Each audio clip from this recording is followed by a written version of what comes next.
Hello guys, কেমন আছেন সবাই? আশা করি ভালো আছেন। আজকে আবার নতুন একটি খাবারের ভিডিও নিয়ে চলে আসলাম, আপনাদের সাথে শেয়ার করব।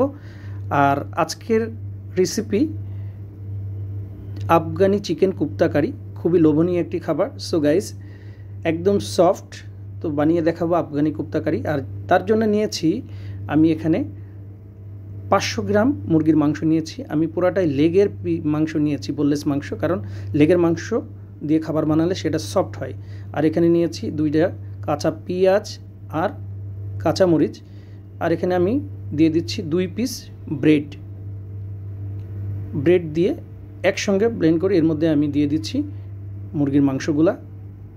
এটা হাতেও কিমা করে নিয়ে যেতে পারে। এখানে কিছু মশলা অ্যাড করে দিচ্ছি, লবণ, ধনিয়া, জিরা, গরম মশলা আর কালো গোলমরিচের গুঁড়া, ছোটো চামচের 1 চামচ। এটা একদম ম্যাশ হয়ে গেছে, দেখে বোঝা যাচ্ছে। তো এটা দিয়ে আমি ছোট ছোট করে কোপ্তাগুলো বানিয়ে নিচ্ছি।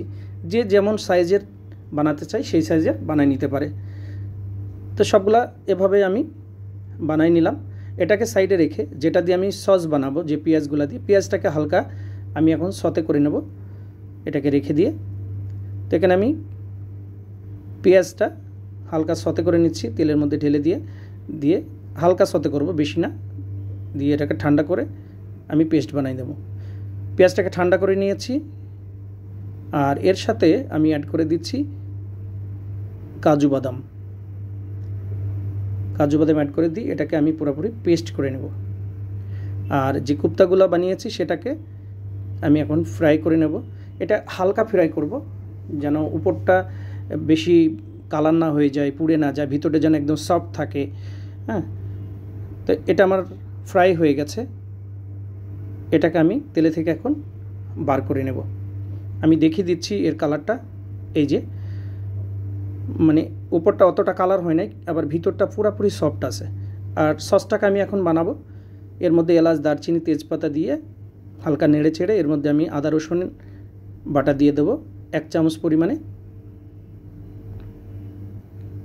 দিয়ে এটাকে হালকা নাড়াচাড়া দিয়ে এর মধ্যে যে পেঁয়াজের আর বাদামের যে পেস্ট আমি বানিয়েছি সেটা এর মধ্যে দিয়ে দিচ্ছি। এটা দিয়ে নাড়তে থাকতে হবে। এর মধ্যে কাজু বাদাম দিয়ে আছে, নাহলে নিচে লেগে যাবে। এখন আমি এখানে অ্যাড করে দিচ্ছি 2 টেবিল চামচ পরিমাণে টক দিয়ে অল্প একটু নাড়াচাড়া করে এর মধ্যে আমি মশলাগুলো অ্যাড করে দেবো। এখানে কালো গোলমরিচের গুঁড়া, ধনিয়া, জিরা, এখানে গরম মশলা আর মেথি পাতা, এগুলো ছোটো চামচের 1 চামচ করে আমি দিয়েছি। হালকা একটু পানি দিয়ে নেব যেন নিচে লেগে না যায়। এটা এভাবেই নাড়তে থাকতে হবে। আগেই বলেছি এর মধ্যে কাজু বাদাম দিয়ে আছে। এখানে আমি 2 চামচ পরিমাণে দিয়ে দিলাম ঘি। দিয়ে কোপ্তাগুলোকে আমি এখন সসের মধ্যে ঢেলে দিচ্ছি। ঢেলে দিয়ে 1-2 মিনিট পাকিয়ে এর মধ্যে আমি দিয়ে দিচ্ছি পরিমাণ মতো লবণ। যেহেতু কোপ্তার মধ্যে লবণ দেওয়া আছে, জাস্ট সসের মধ্যে যতটুকু পরিমাণে লবণ লাগে সেটা আমি এর মধ্যে দিয়ে দিলাম। এটাকে 10 মিনিটের মধ্যে আমি ঢেকে রেখে দেবো, যেন কোপ্তাগুলো একদম সফট হয়ে যায়, গ্রেভির মধ্যে সফট হয়ে যায়। তো 10 মিনিট হয়ে গেছে। এটা একেবারে কোপ্তাগুলো সুন্দর ফুলে গেছে আর একদম সফট হয়ে গেছে। এখানে আমি অ্যাড করে দিচ্ছি ডানু ক্রিম। এটার অসাধারণ একটা টেস্ট। এখানে আমি কোনো লাল মরিচের গুঁড়া ব্যবহার করি নাই। এখানে দিয়ে দিচ্ছি 1 চামচ পরিমাণে, ছোটো চামচে 1 চামচ পরিমাণে চিনি। চিনি দিলে টেস্টটা ব্যালেন্স হয়ে যায়। তো এরা পুরোপুরি আমার রান্না কমপ্লিট হয়ে গেছে। এর মধ্যে অল্প ছোট ছোট করে ধনিয়া পাতা কেটে দিয়ে এটাকে এখন আমি নামিয়ে দিচ্ছি। সো গাইজ, বানিয়ে দেখালাম আফগানি কুপ্তা কারি। আমার ভিডিওটা যদি ভালো লাগে অবশ্যই কমেন্টসে জানাবেন, একটি লাইক ও শেয়ার করে দেবেন। আর নতুন নতুন এভাবেই খাবারের ভিডিও পেতে আমার চ্যানেলটা সাবস্ক্রাইব করে আমার চ্যানেলের সাথেই থাকবেন।